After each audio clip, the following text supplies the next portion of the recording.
Kate Mila-Falcher, welcome to Irish Granny Helen. Welcome to Debbra Lupien, voice of the Akashic Records. Hello. Hey there, long time no see. I know. What's going on there behind you? Oh, well, today we're going to talk to Nostradamus, who is represented by this side of the image, and Edgar Cayce, who's represented by this side. It's fascinating what you can generate. Really interesting. Yeah. So we're hoping that's what we're going to ask about. So I thought it might be interesting to talk to Nostradamus and then possibly Edgar Cayce about the topic of the moment. Seems to be quite a popular topic everywhere you look, the Antichrist. And I did a whole thing on Nostradamus and the Antichrist, and I can't find my notes. So this is going to be off the top of my head, fingers crossed, that we hit on all the high points. I'm trying to think, maybe four or five different videos that I made in the past little while about the Antichrist from all different angles. And it's interesting because I've gotten some comments back from people. Well, that's not the Antichrist. This is the Antichrist. But the point of everything that I did that I got from research, because, well, what do I know? The point is, there is no one specific Antichrist, because the concept of an Antichrist, yes, it's using the word Christ, but that's kind of a modern iteration of an entity or an organization or an institution, anything that goes against the concept of an expression of love for your fellow human being. It doesn't have to be the enemy of Jesus. That's a narrow version of the Antichrist. Yeah. That's what right-wing fundamentalist, it's almost synonymous, fundamentalist Christianity believes. And it comes from this weird conglomeration of letters from St. Paul and parts of the Bible that never got integrated into the Bible, and then a little bit from the book of Revelation, all mixed up into this story that I think most Americans are relatively familiar with, the notion of basically the Antichrist. But there's a Hindu Antichrist and a Muslim Antichrist and a Seventh-day Adventist Antichrist and Antichrist from, they don't use the word Christ necessarily, but same concept, from almost every single religious belief system or culture in the world. And Christians don't agree on the Antichrist. There's a lot of different kind of Christianity, and they don't agree on one particular kind of Antichrist. Yeah, because it's really just the boogeyman. And everybody's idea of the boogeyman is different. It's a good way to put it. My feeling about it is there are many Antichrists. There have been many Antichrists. And if you can think of a person today, prominent person today, that you would like to label the Antichrist, go right ahead. He's just our Antichrist of the moment. And the message behind the title is somebody who doesn't care about anybody else. Right? Just destruction. Yeah. Chaos, destruction, ego, a lack of compassion, no empathy. Yeah, it's kind of the psychopath of the hour. That's what it is. It's really about old norms collapsing and causing fear. Whoever leads the challenge is often considered the Antichrist. So with that in mind, let's start with Nostradamus. Now we're leaning heavily on what little I remember from the video that I made, because I don't have my notes in front of me, but I do remember this. He identified 3 Antichrists in forward moving history, like after him, right? And he was alive in the 14th century, I think. So he identified Napoleon, Hitler, and then an American leader alive today. I don't want to say Oh. too much. You know, I don't recall anybody calling Napoleon Hitler. That's really interesting. So I wonder if that's really what he meant. So that would be good to ask about.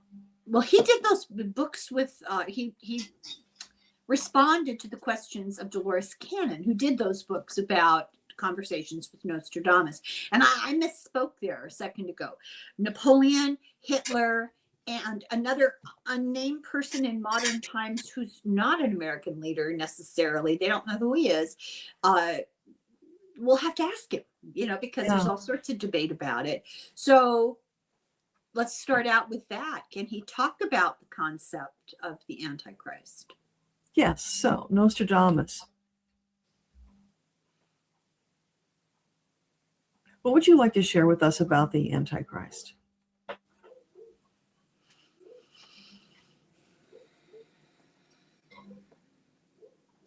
The Antichrist is myth, legend. It's a control feature upon the population, something to be feared, to keep the people in line. The original intention was never about identifying an individual person. Rather, it's the characteristics and the whole big maelstrom of destruction and chaos that an Antichrist would bring forward into present reality. So throughout history, many could be labeled the Antichrist. Genghis Khan comes to mind. Does that mean that they really embody the principles of the Antichrist? That is up to personal interpretation, because it means whatever it means to you. And I would caution in these modern times to really consider what it does mean to you and not to give it more importance than it ought to have. Yeah, I would agree with that. And I think I would agree with that based on my belief system, and you can confirm or deny it. That's okay. That the idea of Christ, his name was not like John H. Smith, Jesus H. Christ. No, that's not how it worked. Christ is a term. It means the anointed one. And he was symbolic of somebody who had achieved gnosis of the creator, right? And the opposite of that, the complete lack of connection to the creator, is described as the Antichrist. It wasn't meant to be one single person. It was a concept. Would that be correct? So what would you say to that? It's more of a concept than an actual being? Yes, that's a correct categorization. So I don't know, you remember speaking with Dolores Cannon, with, writing those books, and she asked through her client, she had a client, a customer, I don't know what to call her, who was able to tune in to Nostradamus. They realized that's who they were speaking with.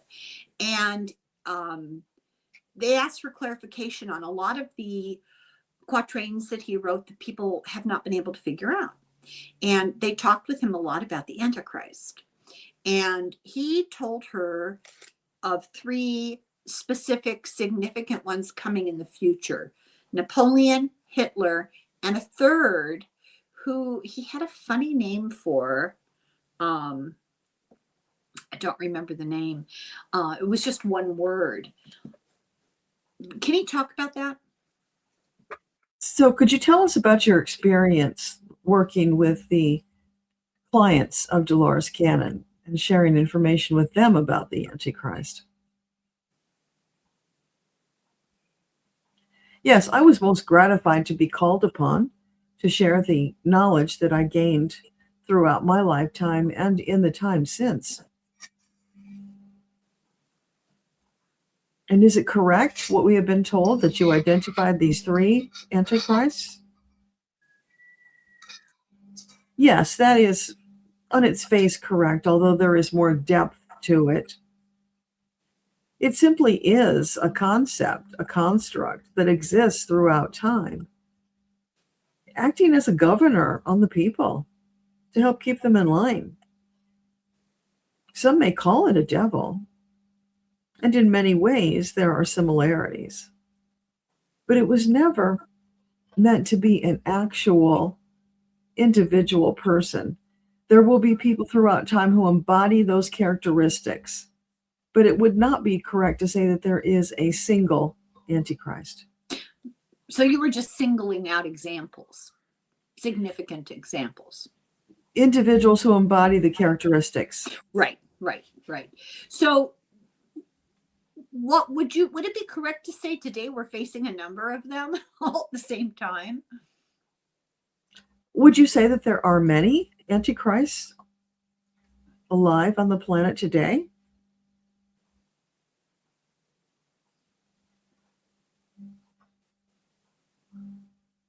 There are a number of contenders for the title, certainly.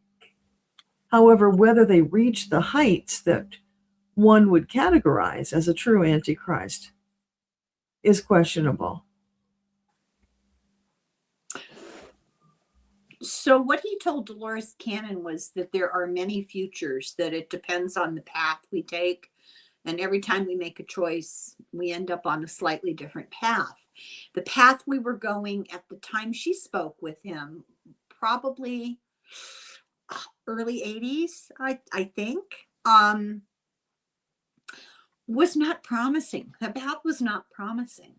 And I guess my question would be, are we farther down the wrong path? So would you say that the path that humanity is on presently has moved in a positive direction from where it was when you spoke with Dolores, or a negative direction? Well, it is not correct to categorize as either positive or negative because that is a subjective opinion. You have moved in a direction that is leading you out of the darkness into the light. But the darkness is very deep, and it will take you some time to traverse that distance. So rather than look at characters that are in contention being the Antichrist, this is a question I asked earlier, somebody else. Are there any people that stand out as kind of guiding lights? So is there anyone alive on the planet today that you would consider a guiding light, bringing hope to the people? There are many, too numerous to mention. They simply have not risen to the level of awareness of the general populace. And from this, I want you to take great hope that there are many in training, you might say, working their way towards that level, inspiring those in their local communities, doing yeoman's work on behalf of the planet. So this is a question I asked before as well, and I'm going to try to articulate it with some kind of sense. The way that people function, in order to bring about political change, governmental change, social change, people kind of wait for someone to step into the forefront and take the lead and be the spokesperson to help bring about change. And how do we do that? Because we don't work very well in groups without somebody leading. I'm not saying that would be my choice. I'm not saying that's a good thing. I'm just saying that seems to be the reality of it. How do we move forward and make big governmental changes? Because it's going to take big ones. We can work as hard as we want on our community level, and people do that, work on a smaller level. But we need somebody to kind of be the spokesperson and take the lead. How? When? Can you tell us how or when a spokesperson might step forward that would lead the people in a positive direction?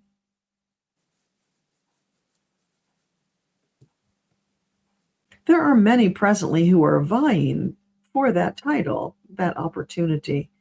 It is a matter of them coalescing a message, a vision, and bringing the charisma to attract the attention of the masses. When one does rise to that level, whom the people implicitly trust, you will have your next leader. From there, it is merely a test of how many will stand up and support this person so that they can be elevated to a position of authority where they can actually do something with the ideas that they have. When will that happen? That is not certain at this time. There are many variables in flux. There will be some potentials who show up and appear as if they will be the leader, what shall we say, savior that you were looking for. But it will be sometime before the one who will activate great change is ready to take on that role. They themselves do not even know that they will take on that role yet, but it is in their plan, in their soul's plan to do so. Well, you know, trying to get people to work together there's so much animosity right now. It's like trying to herd cats. And then trying to have the discernment to recognize somebody we can trust is equally as difficult. We had an unfortunate revelation recently. Somebody that seemed very promising turns out to be every bit as bad as the worst of the worst. How do we find the discernment? How do we find the discernment so that we do not put our trust in those who do not deserve it? Well, that is the age-old question, isn't it? You learn through life experiences what to look for to help you discern whether someone is trustworthy. And even then, as in your example, you may sometimes be disappointed finding out that that idol had feet of clay. Well, they're good deceivers. It's really difficult. In what you told Dolores Cannon, if I'm remembering this correctly, I don't have it written down in front of me, but if I'm remembering correctly, you talked about an antichrist rising up from somewhere. It seems like it was somewhere in the Middle East, if I remember correctly, and organizing an actual army and going across the Mediterranean and up into southern Europe. Does that still apply, or has the timeline taken off in a different direction? So the information conveyed to Dolores Cannon about an antichrist rising up in the Middle East and then attacking parts of Europe, is that prophecy still accurate today? No, that has shifted. To what? So shifted to what? That particular situation has shifted. That individual was stopped before they ever got to that level. So they are not in consideration presently. However, there are others like them out there. Now, would it be strictly limited to Europe? Possibly not. There are other areas that are open. So what would those be? Do we need to be concerned about that? The whole world is open, depending upon what their motivation and goals are at any moment in time. Possibilities arise from China. One could step forward from that direction. possibilities arise from the Arabian peoples, that a leader could arise from that area of the world. Things in your planet right now are in such a state that many different potential antichrists could arise vying for power because they see this as a unique opportunity that may never come again. There is a sort of pause in the timeline, if you will, where there's an opening for someone to step in. It's a matter of who decides to take that step. And that has not yet been decided. So I'm willing to bet you know who Putin is. What's his story? Is he just a cold, calculated psychopath? Is he mentally ill? I mean, what is he, some sort of golem? What's going on with Vladimir Putin? So what can you tell us about the man known as Putin? Is it the same man who we've always known as Putin, or is it a replacement? That would be good to know. It is not the same man. He has been replaced with one who has delusions of grandeur, and a dream of being the world leader. He's greedy. One country is not enough for him. He always seeks more, as if he has an endless thirst. Bloodthirsty, you might call him. However, his power is waning. He will never achieve the grand heights that he envisioned, and he will die a failure in his own eyes. What drives a person like that? So could you help us understand what motivates somebody to be that way? It is an endless need stemming from not having their needs met at a very early age, combined with past life experiences that set them up to have the opportunity of making such a choice, of being that leader that people would initially be attracted to and believe in, elevating them to a level where they can do real damage before the people understand the monster that they have created. Would you be willing to tell us as much as you can about what's going on with Iran? I don't even know the question to ask, and the whole situation is so completely, it's such stupidity. But now they've sort of awoken the giant, awoken the dragon. Given the nature of the culture, now there's this reactivated thirst for revenge, and justifiably so, I guess, from that point of view. Can you talk about Iran? So could you speak to us on the topic of Iran and the conflicts that are going on, and whether they present a danger to the planet?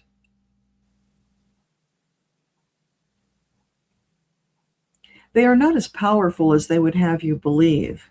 Yes, they do have ideas of wreaking havoc on the world, the grand payback, and a sort of "we'll show them who we are" attitude that ultimately will fail because they simply do not have enough power, might, nor manpower to carry out the kind of decimation that they dream of creating. Well, okay, so you said they're going to fail. Does that mean that Israel is going to use a nuclear weapon on them? Would it be true to say that Iran will fail because Israel uses a nuclear weapon on them? Is that the reason?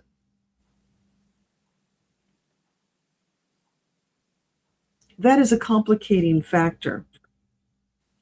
So are you saying they definitely will use? They're considering it. It's not definite yet. They're leaning in that direction. It could happen. But it's more than simply Israel's influence. They have a number of challenges that are not obvious to the outside world that will contribute to their failure. Being pressured by Saudi Arabia? Who? Iran being... Israel being pressured by Saudi Arabia. Oh, okay. Is Israel being pressured by Saudi Arabia? Would that be a true statement? Yes. I have this gut feeling that Saudi Arabia is behind a lot more than we recognize on the surface because they're very shady, you know. They are careful to let other people look guilty. Am I assessing that correctly?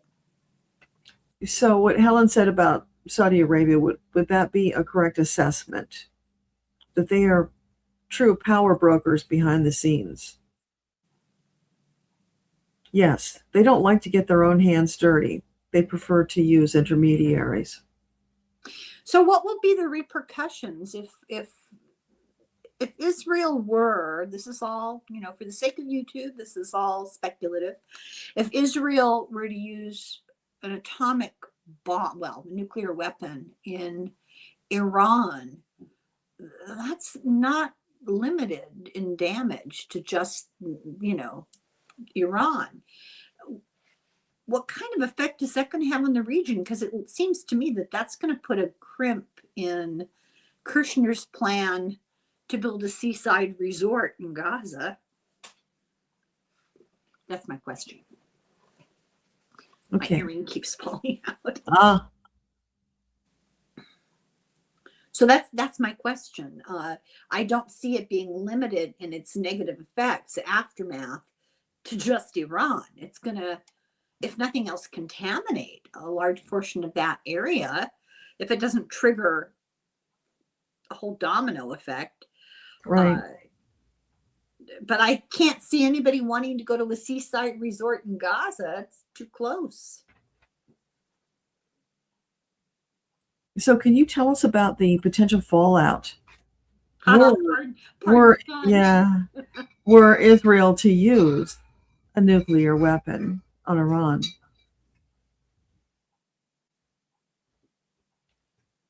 They are fully aware that it would potentially impact their own people, which is what has stayed their hand up until this point. They are working on a way to isolate the impact to a smaller area. That is not yet ready, which is holding them back. So do you think that it will be ready anytime in the near future? No, there are saboteurs amongst them that are stalling on behalf of the world. If they do this, what are the repercussions going to be? If they set off? So what would be the repercussions to the people on the planet if they do choose to set off that weapon? It would be devastating. The world's population would be reduced. Lands would be contaminated and not usable for anything worthwhile for generations. When he says the population is going to be reduced, is he implying that there would be other strikes? The effects, the toxic effects that would spread out. Okay. Yeah. Okay. So are you saying that there might be more than one strike? Is that in the plans? It's a possibility, but the plan is to detonate one, watch and see what happens, and then they will decide if they need to do more than one. Because presently, they cannot imagine there would be a need to repeat the measure once it has been carried out. This is where the psychopathology of it all comes into effect. This is my opinion, and I hope you will tell me I'm wrong, but I think that you're dealing with a couple of sadists and opportunists in Netanyahu and his pal over here on this side of the water. And I think that they're relishing the idea of doing it, flexing their muscle, proving their power, watching people suffer. I think they get pleasure from that. And I don't think they would be sated with just that either. Am I wrong in thinking that? What do you say to that? Is their egomaniacal selves would be tempted to send more volleys after the first one? While it is true that they do enjoy seeing others suffer, they have no desire to suffer themselves. And in the case of Israel, at least, setting off a device in Iran is close enough that it could have impact on their country. And that is not something that they wish to do. Is there reasonable hope of us getting through the tension of this conflict right now, relatively unscathed? I mean, we're already scathed, but relatively unscathed, and have these two leaders, the ones I just mentioned, having them out of the picture? What do you say about that? As much as they would wish it, neither one is immortal. Their days are limited. And that is where the hope lies, that they will run out of days before they carry out some of their more dastardly plans. Oh, I wonder, this is a little side question that just occurred to me, and I don't know if this is even appropriate. But there was an event about 2 weeks ago, outside of a dinner for journalists, and there's a lot of disagreement about whether that was a real spontaneous thing coming from the perpetrator or whether it was a manufactured event. Could you tell us that? So could you comment on that event? Was that a real assassin, or was that some manufactured stage play? It was real in terms of the individual feeling as if he was on a mission from God, having to strike down the Antichrist, if you will, to save the world. And he was willing to martyr himself to do that. So they didn't know he was coming.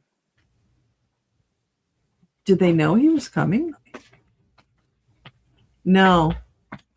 They were seriously ill prepared for such an attack. That was my next question. If they didn't know he was coming, then why were they bumbling around? I mean, this is very disturbing that these people who are assigned the task of the top security, you would think in the world, right, are so inept. What the heck is going on there? So can you comment on that? Supposedly they have the finest security that can be bought. So why is it so ineffective? You must remember, they are recruiting yes men, not necessarily talented individuals. Their criteria is flawed. Therefore, the individuals hired are also flawed. Okay, well, thanks for that. I think you made a lot of people happy to hear the answer. A lot of conspiracy theories floating about, and I'm of the opinion that these events offer themselves as ample opportunity to make something out of them that they're not necessarily really aren't. They aren't necessarily really that. Oh God, I had another question about. Okay, is the United States going to declare defeat and just back off in the Middle East? Do you think it's likely that the U.S. will back down?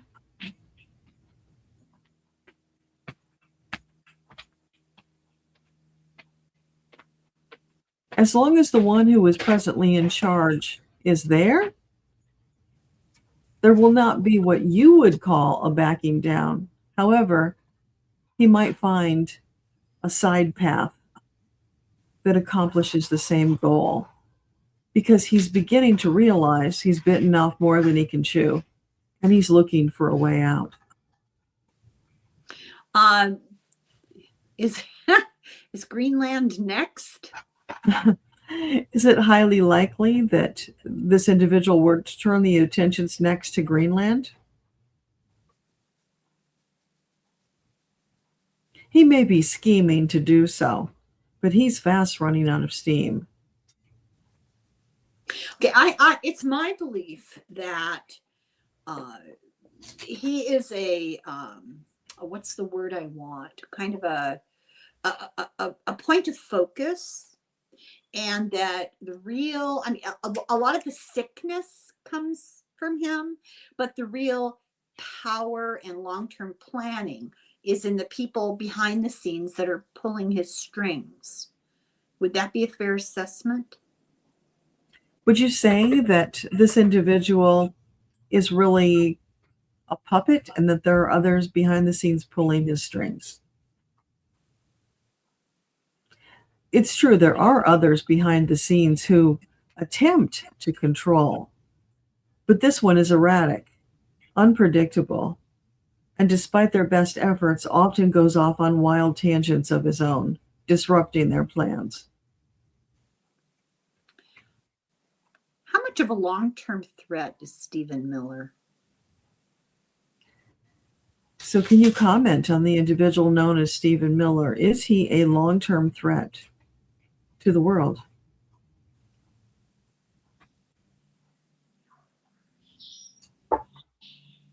In his scheming little rat mind, he could be a threat. However, he is not as effective or powerful as he believes himself to be. That being said, yes, there is a threat. When his leader goes, is he going to go? Is it likely that when the leader goes that he will lose power and fade away? He may fade into the background, but he will still be scheming to accomplish the long-term goals that he and his fellow assassins, you might say, are involved in. And by assassins, he's not meaning literally like an assassin. He's meaning like, just bringing the destruction to the world. Destroyers, yeah. So there seems to be a couple, maybe 3 different groups. It may be more of a triangle with 2 at the bottom and 1 at the top. I'm not sure. I'm hoping that you can tell us this, but it seems like it's the white Christian nationalists, it's the fake Christian racists driving one part of it, and the technocrats. So the theocrats and the technocrats, and then there's big money. And I don't know if big money is pulling both their strings or if it's all of a piece. Is that a correct assessment? So can you comment on that structure that Helen just outlined? Is it big money that's pulling the strings of the technocrats? Would that be a true statement?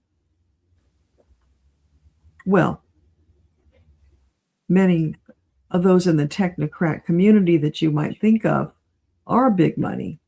Yeah. So yes, they are involved.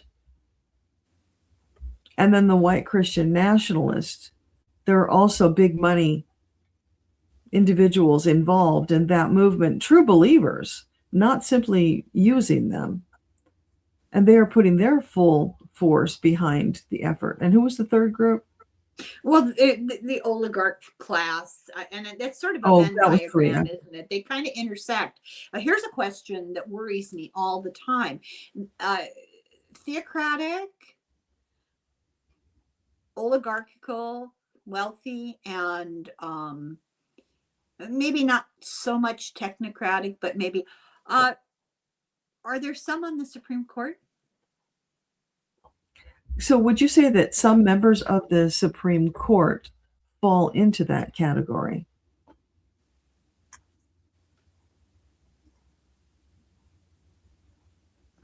You might say that they are on the totem pole, but they are no way near the top. They simply espouse the same beliefs and support the same beliefs as the white Christian nationalists. The pragmatists, yeah. So to go back to the larger global concept of antichrist-like behavior, what do you think of Pope Leo? So could you comment on Pope Leo? What is your impression?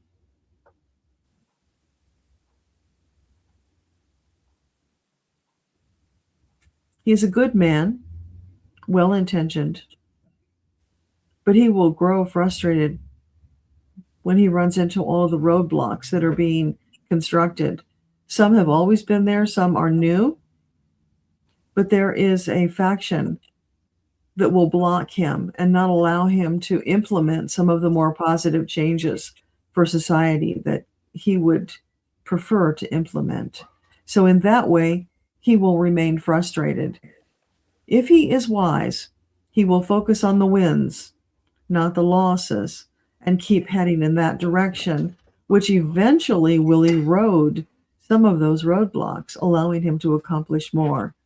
But that will not be a short journey. He has been very vocal about a lot of things that are going on right now and has taken, I believe he's taken the moral high ground. Has he set himself up intentionally in opposition to our dear leader? So would you say that Leo has intentionally set himself up to be in conflict with the president? He did not set out with that purpose. However, he is not backing down from the conflict. He will stand his ground because he has the authority of the church behind him. Was the president accidentally correct when he claimed that the Pope was elected, that particular Pope was elected because of him? Intriguing.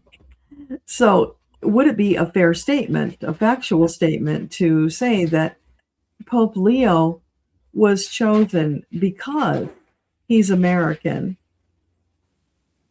and in some way that was because of the influence of the American president? Is there a connection there? No.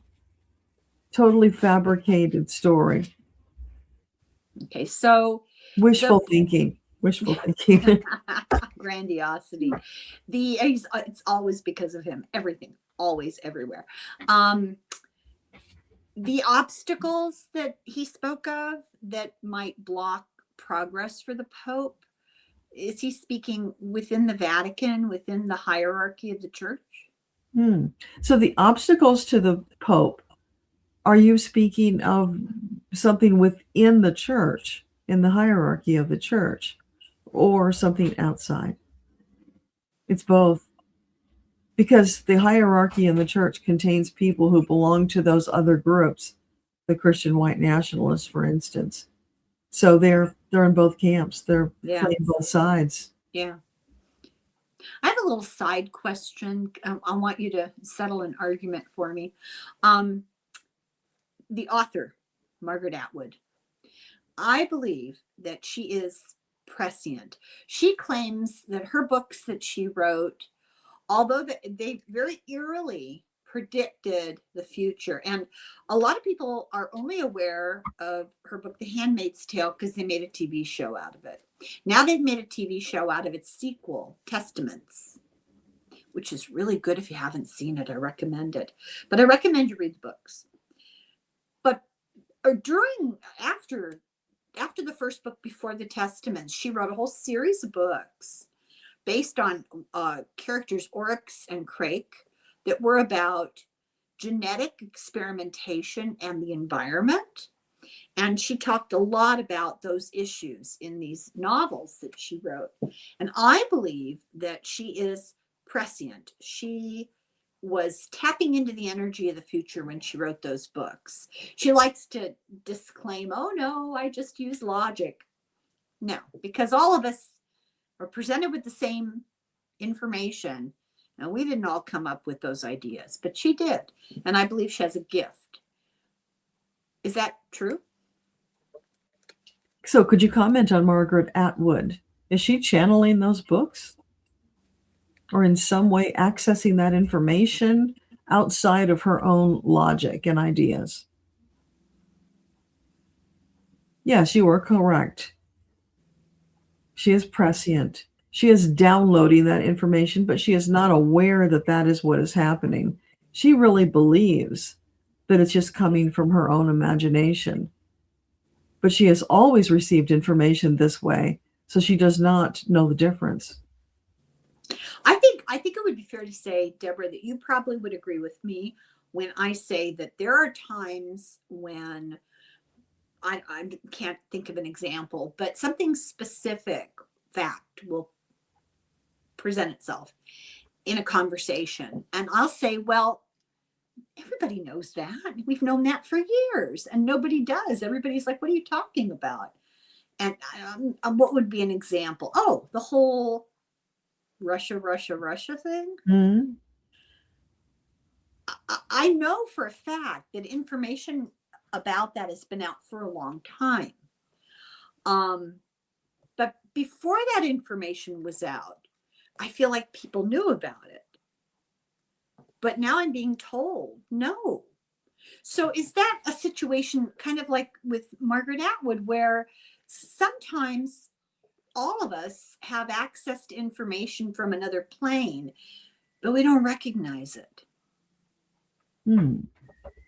So with that specific example of the Russia situation,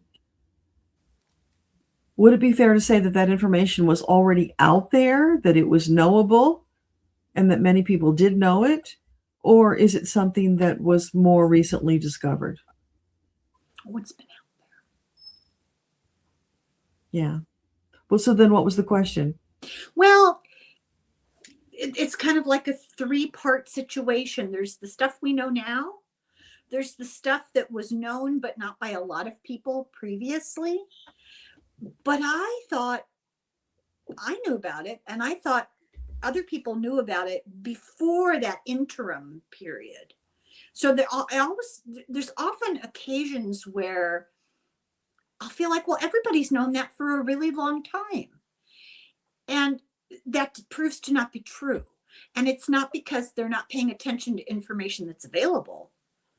The information wasn't available. And would that be an example? And I think it happens to everybody. An example of us tuning in once in a while and not recognizing that that's what we're doing, is we're getting information from elsewhere. Mm-hmm. So with regard to that information,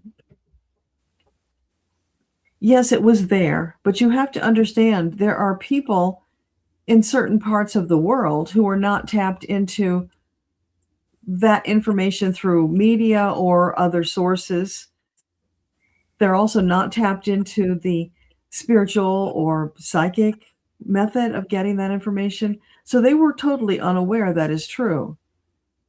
Yet, it's also true that that information was known. As you said, everybody knows that, assuming that everyone has access to the same information and sources as you, and that is simply not true. Okay. Some who choose not to allow that information in. Some are simply so involved in surviving life that they have no time to include those outside pieces of information that don't affect their daily survival. Oh, I think I totally understand that. I mean, when my children were little, when I was raising children, there's a period of about 25 years where I didn't know a whole lot about what was going on in the world. There are only so many hours in the day, you know. And I don't fault people for not knowing in the past, but I feel like we're on an emergency red alert. And it would behoove us all to pay attention. I don't think there's a good excuse now to He to says, just but say, well, that's your opinion, and yeah, their reality is different. no, I know that. I know that. I, I am not short on opinions. I didn't realize that. So while you see the existential threat, they're simply unaware. It's just up and over for them. They're not seeing it. They're denying it. I know people that deny. Yes, there are deniers, but there are Yeah. also those who are simply disconnected, not involved in that at all. Think of a community, a closed community where they only allow certain information in. Right. No, I see what No. you're saying. Yeah. Yeah. So it's almost like four categories: the people who recognize it and sound the alarm, the people who are told about it and deny it, and the people who are not able to avail themselves of the information at all. So it's three situations. Yeah. Well, they Yeah. just hung up the phone. They're not answering the phone. Right. Disconnected. Yeah. Yeah. No, I hear what you're saying. It can be quite frustrating. I had another question about the Antichrist. Can you think of a question? Not at the moment. Okay. How can we prepare ourselves for the continued deconstruction of what's going on here? So, what would you advise us? How do we prepare ourselves and get through the destruction that is still ongoing?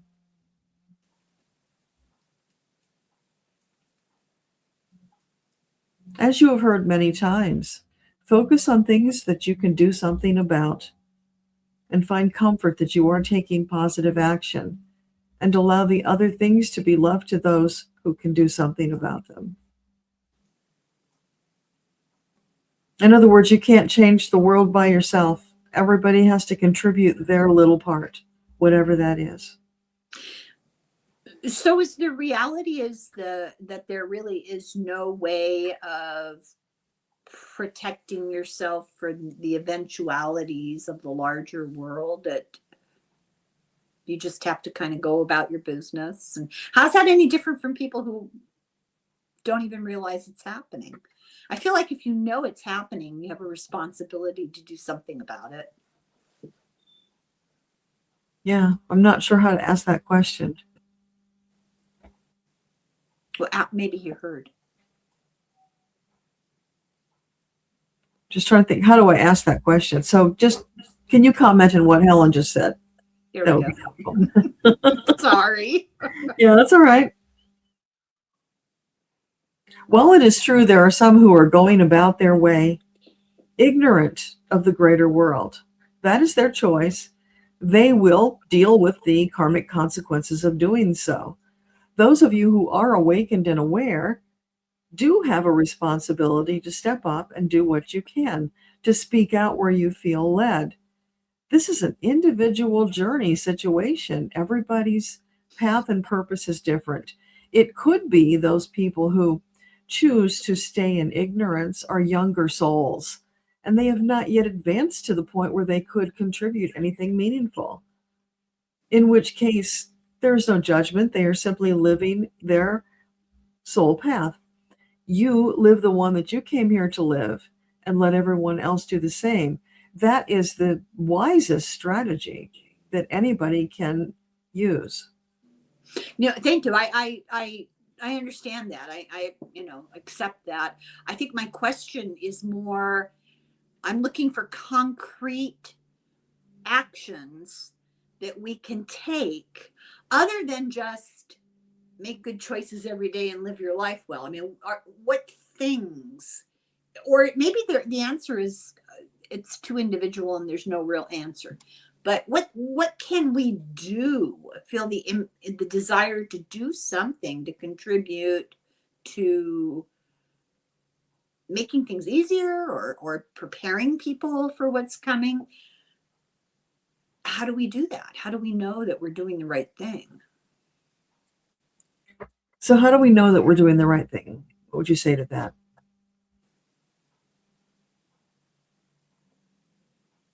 You know, because you feel it. If it feels right, then keep doing it. But the fact is that you each do have individual journeys, and it's not fair to judge others by your version because theirs is different. You do what you've been doing, and as long as that feels good to you and you're making some progress, keep going. You are asking for something that is out of your reach presently. You have not arrived there. You have to take the journey before you get to the destination and can enjoy the rewards of the trip. I'm not making my question very clear. I was looking for practical advice, like, I don't know, stock up on canned corn. You know? I was looking for what can we do? Okay. Helen, if you want to stock up on canned corn, do No. I never thought I'd live to see the day when the great Nostradamus was telling me to buy Jolly Green Giant canned corn. But that's So what he said. It's the individual thing. Do you feel led to prepare? Then do that. Because those instincts, those feelings are coming from somewhere outside of yourself. That is your influence. That is your guidance. Follow that guidance. Do what it tells you to do. You are here on YouTube. You are sharing your thoughts, your messages, your ramblings. hey, Yes, you're allowed to ramble because that's brainstorming, right? That's Yeah. effective brainstorming. And you're inviting people into your living room or whatever dining room to ramble with you, to consider whether they want to ignore it or do something about it, be influenced in some way.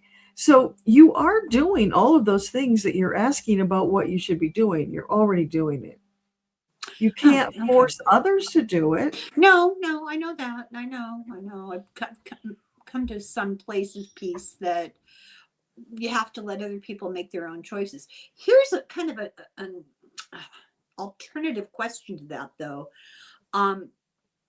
What about when you live with other people who really don't feel that there's a need to prepare?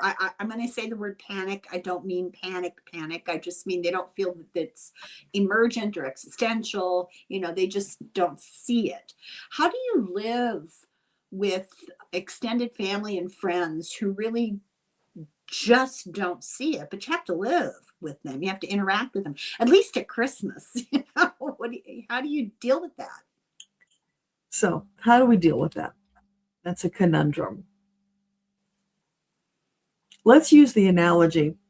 There was once a time when people did not understand about hygiene. They did not wash their hands fanatically as some of you do today, and yet they still survived.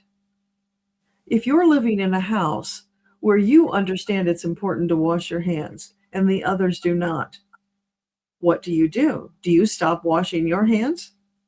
No, you do what feels right to you, and you accept that they are who they are, and maybe you just don't eat food that they touched. Yeah, that makes sense. That's a good analogy. It's good that you're accessing simple examples. That helps. Yeah, I understand what you're saying. Yeah. So moving forward, we seem to have an excess of anti-Christ-like characters. Will there be more, or do we have our fair share now and we can concentrate on the ones we know about? Great question. So do you think that there will be more Antichrist candidates, potentials springing forward from this present situation? Or have we mostly maxed out on that? There may be some, but not many. You are reaching the end of this particular period of strife, conflict, confusion, chaos. The end of our ropes. Shifting into another reality where priorities have changed. And then it's not about everybody grabbing power. It's about everybody rebuilding the new world, surviving, and finding a way to do what feeds their soul. Something to look forward to. It'll be a new world. Yeah. And we're already seeing little bits and pieces of that. It's shifting. It's just slower than we would like it to. What are you seeing? We're seeing little bits and pieces of shifting. More people are aware. They're changing the way that they live, the way that they interact, the way that they feel about other people. All of that has to change. It's a huge cultural change. That reminds me of my most important question. I'm so glad I remembered. Can he talk about technology? I don't want to just say AI, because I think our addiction to screens is ruining a generation of children coming up. It's scary because it seems to be depriving them of the ability to interact with people. And their brain cells are dying off because they're not, this huge portion of high school students, graduating seniors, have never had to read a whole book. I'm not making that up.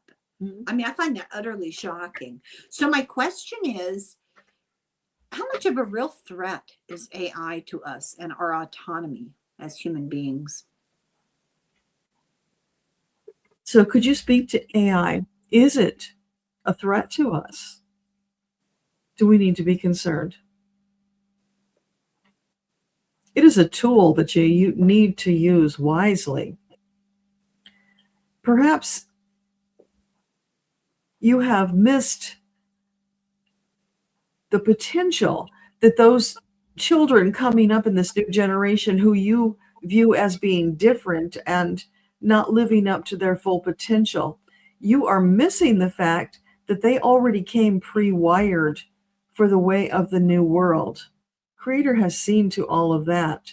So they are already different to begin with, and they were evolved differently than those who came before. So that is something that you need not worry yourself with.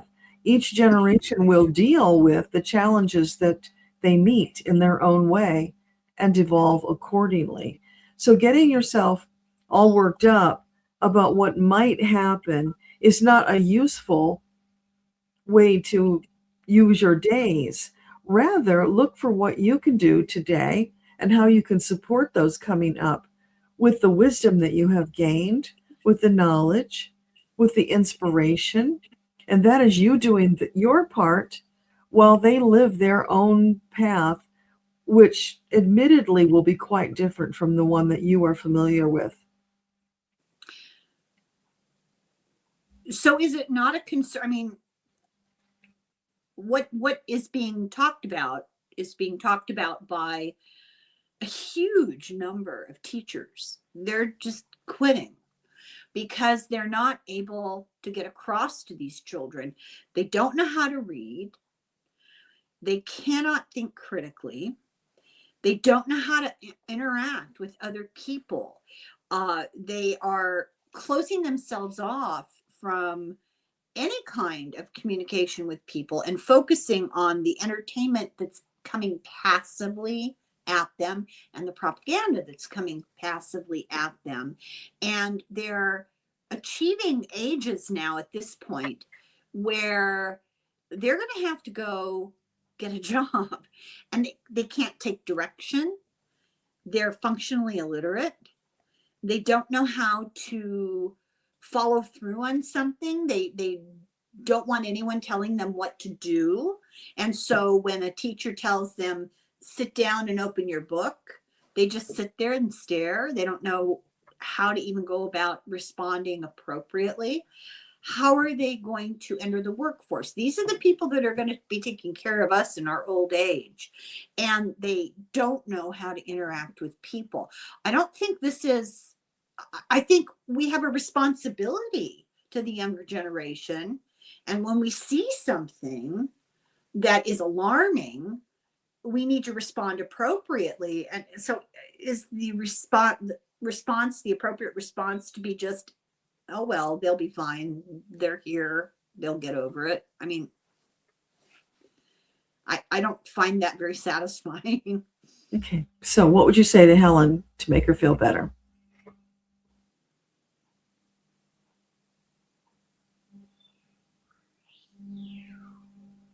You're seeing it from the wrong perspective. Let's start with the teachers. So the teachers are frustrated because what they have always done is not working with this new generation of children. That is a challenge to those teachers to change the way that they approach them, to develop new ways of reaching them. You are evolving. You are not to stay in the way that you have always been. That means everything, including education. So rather than giving up, the better path would be looking for innovative ways to teach, to get through to them. And that will be challenging. There will be difficulties, but it is not impossible. And yes, you do have a responsibility. For the next generation's part, they also have a responsibility to try to meet you halfway. So it's working together in a new way. And it's like when you grow a set of teeth, it's painful. They have to come through. They've got to break through the surface to be. And that's what this generation will be doing. It will be challenging. It will be difficult. You see, you're also assuming that they'll be working at jobs as people always have. No, your entire culture is changing. You cannot yet see what it will be, but the way that they will find to support themselves to earn a living will be different. And they can't do that in the way that it has always been done. It will be different. It will meet them where they are. And they will be a part of helping it to evolve. They didn't come into this incarnation like that. They came in behaving and responding the way human babies have for as long as we can remember. But as they became more demanding, they had a distraction placed in their face, a device, and they shut themselves off from human interaction and missed developmental steps. And it's become measurable that they are incapable now of doing things that a normal human brain would do. And it's not that they've become so advanced that they don't need skills. When you take a tablet away from a 2-year-old who starts screaming at you until you give it back because the passive entertainment is so mesmerizing, I don't think that's healthy. I don't think that's in any way normal. And I don't think it's an inevitable result of evolution. I think it's devolution. And neurologists agree, and behavior experts agree. This is really alarming because we've done damage. We've allowed damage to happen to what was a normally functioning brain through neglect and laziness. It's easier to hand a kid a screen every time the child makes inappropriate behavior or makes an unwelcome demand. It's easier just to hand them a screen and we can go about our business. They're not bothering us anymore, but they're also not learning important interactions at important ages. This is about behavioral development, neurological development. It's not about how they choose to spend their time. And, it's not about that kind of thing. It's about they're losing cognitive ability. And they're not replacing it with anything. They're just losing cognitive ability. They don't know how to interact with people. The teacher will say, have a seat, and they just stare with their jaw hanging open. I mean, I've seen videos of it, and I don't believe that they're faked. I mean, they've got a classroom full of kids, If you have 30 kids in a classroom and they're all acting like that, what do you do? And it's not from lack of creativity.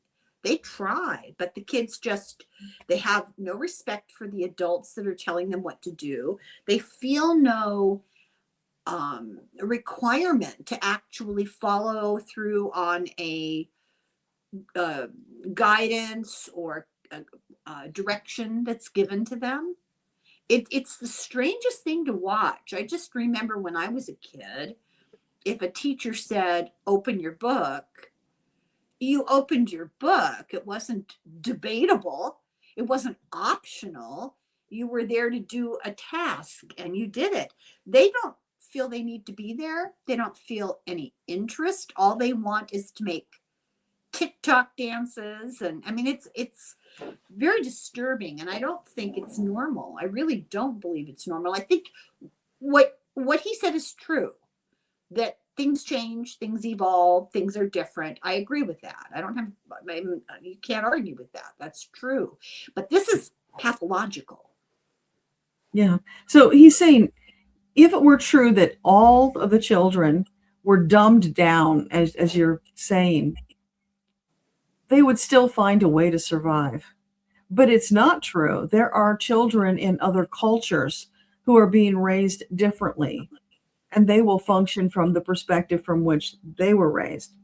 But if you think back to the children who went through the Great Depression or who went through the World Wars, how their lives were so different, and from their parents' perspective, they might have been despairing how these children would ever grow up to have a, quote, normal life.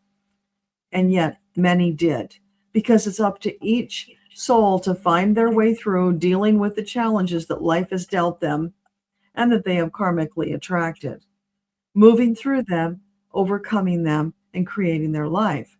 That will continue onward. And every time, the older generations will wring their hands with despair, thinking that this generation is lost because it's different. It's hard for them to see from their older perspective. It's different, all right. It's hard to conceptualize from your present perspective how that might evolve, but you are overlooking the fact that the DNA, the bodies, including the brains, will be different going forward. That is already in the works. People will be communicating telepathically in the future. That will change the way that they learn. That will change the way they interact with one another. Maybe some cultures will be more disconnected, working independently, while other cultures will work more integratively. It will still be this big, vast pot of differences. It will still go on. So the big thing he wants you to get is it's not hopeless. It looks like it right now because so much is piled on you. You're carrying a heavy load. But you're using your energy and your focus unnecessarily, worrying about what may or may not happen with that generation. What happens is up to them because they're sovereign too. They get to decide. Yeah, I'm glad I'm old because I do not worry about them other than when the subject comes up, I'll talk about it, but I don't think about it the rest of the time because nothing I can do about it. I just, in passing, think it's very sad. I think it's very sad. I think they're losing some particular things that make us human as we know humanity right now. And I think it's too bad. Glad I'm old. They will be a different kind of human. Yeah, like I said, I'm glad I'm old. Yeah. And that's as it should be. That's part of the evolution. Yeah. I don't like change. But if you were to go to the Scandinavian countries where they're so much more advanced with education, you would probably be thrilled at what they're doing. The innovation. Oh, I know. I am. I have looked into it, and I am. We're not doing that innovation here. We could learn from that.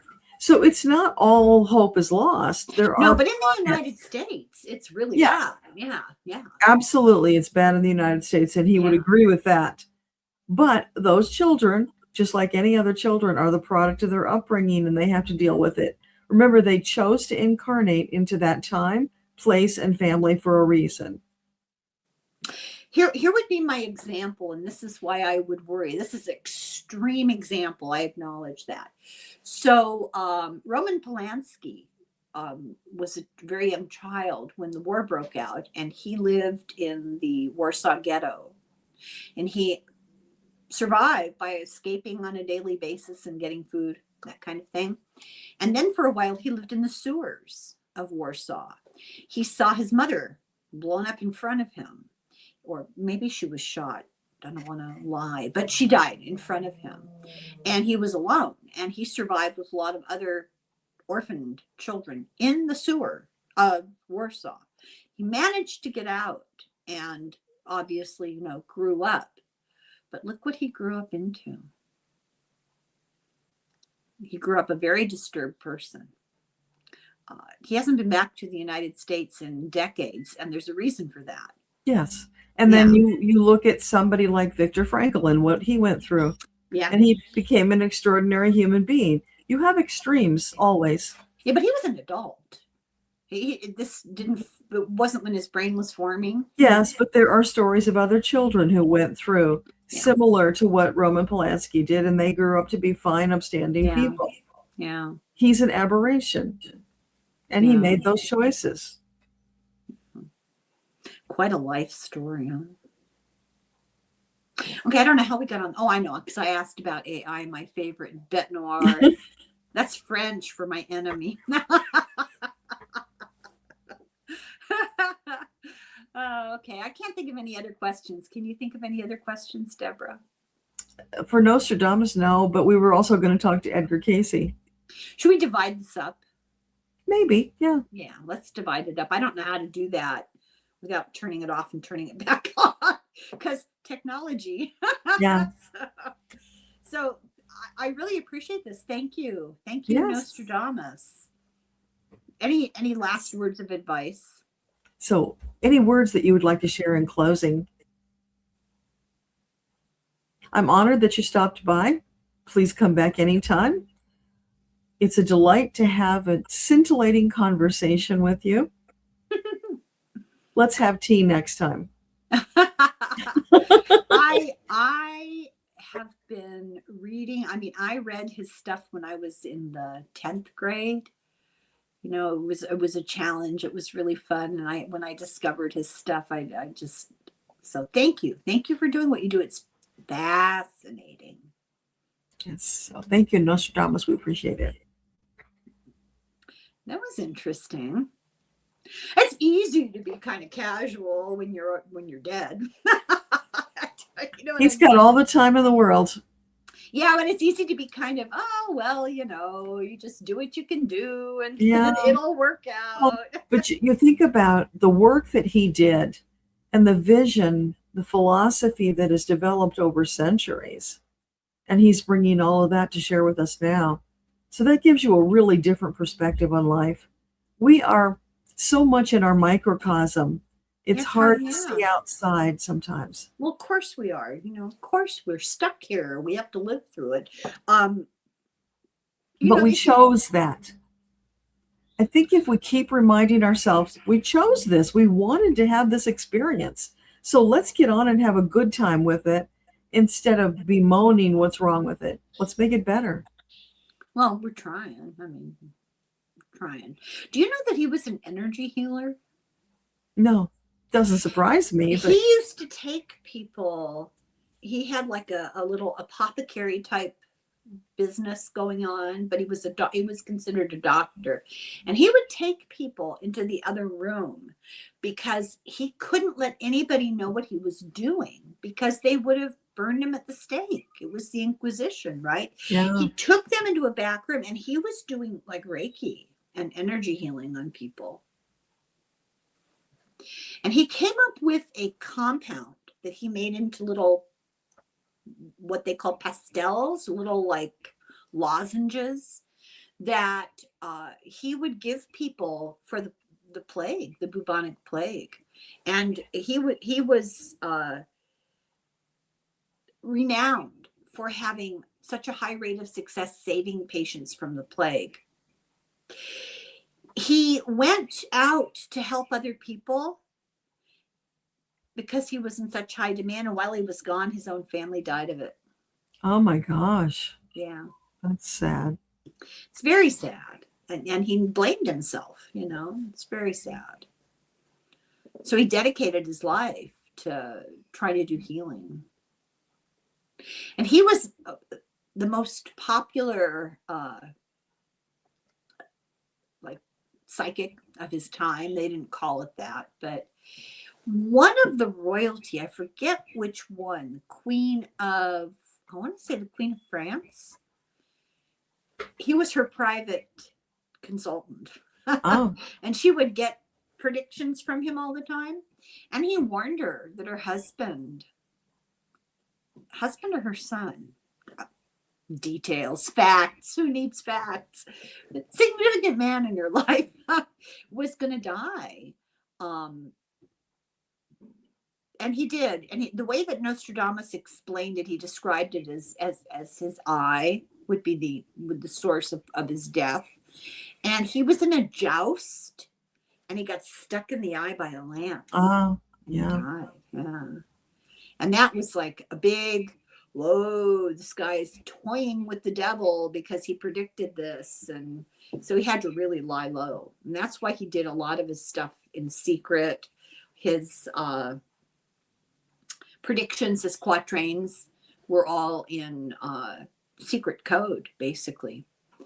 And his conversations that he had with Dolores Cannon were not like somebody going back and looking at their past lives like she would have, you know. No, what actually happened was he was in the past scrying. You know what scrying? Yes. Right?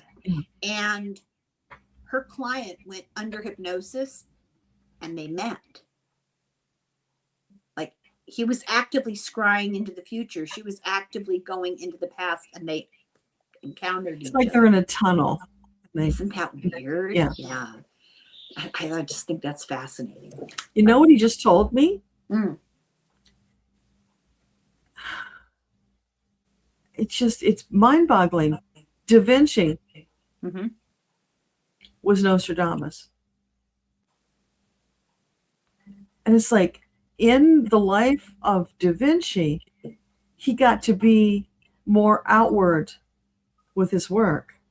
And that was so satisfying and more accepted. So he didn't have to hide everything. And I guess that's why he was so flamboyant. Da Vinci was spooky. So I'm not surprised to hear this at all. I have a book that is oversized, like a big coffee table book, but it's about, I don't want to exaggerate, maybe three inches thick, that a friend gave me as a gift when I graduated from high school. And it's called something like The Work of Da Vinci. And it has all of his drawings, his notes, ideas about him. Plus there's text about the history of his life. And when you look at the things that he invented the helicopter. But it was too far in advance. Nobody would, he invented, nobody could build it. Nobody would even believe that it was possible. They would have considered it black magic, there's something else he invented that had to do with astronomy, some sort of to read the stars type of thing. It's, I haven't really looked at that book since 1972.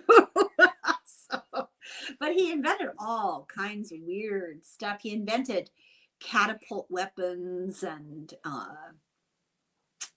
can't remember what else. Just a lot of stuff that was way ahead of its time that people really couldn't relate to, didn't understand. And then the Vitruvian Man. It's all based on translating philosophy into mathematics, which is so interesting to me. I don't understand it, but it's interesting. You know how Dante wrote about the circles of hell? Yeah. Well, it occurred to me when I was reading about the Gnostics, they translated, I think Plato did this, they translated their philosophy into a geometric two-dimensional figure that you could relate to. So what they made was a circle, and the circle was life, the material world, all of its problems. I think that's where Dante got the concept of circles of hell, and each circle was a different kind of horror in the material world. Interesting, huh? Yeah, when you contrast it to what we're living through right now. God. Do we have to think about it? Yeah, it's bad. It's just really difficult. Well, it seems like everyone we talk to is real. Oh, it's going to be fine. You know, you're gonna be fine. You'll all come out of it. When they say you, I'd like them to define that a little more clearly, because I don't think it's you. I think it's you people, humanity. Yes. And yeah. I think it's going to take longer than we would like. But I have always felt that eventually it'll be fine. It's the process of getting there. And that's called life. I know. Well, on that happy note. Yes. Thank you, Deborah. That was fun. Yeah, that was fun. Really interesting. And we'll be back with some comments from Edgar Cayce about the Antichrist soon. So thank you, everybody, for watching. And thank you, Deborah. Thank you to Nostradamus, which is just intimidating to even think about. Okay. Yeah. Slumber foil.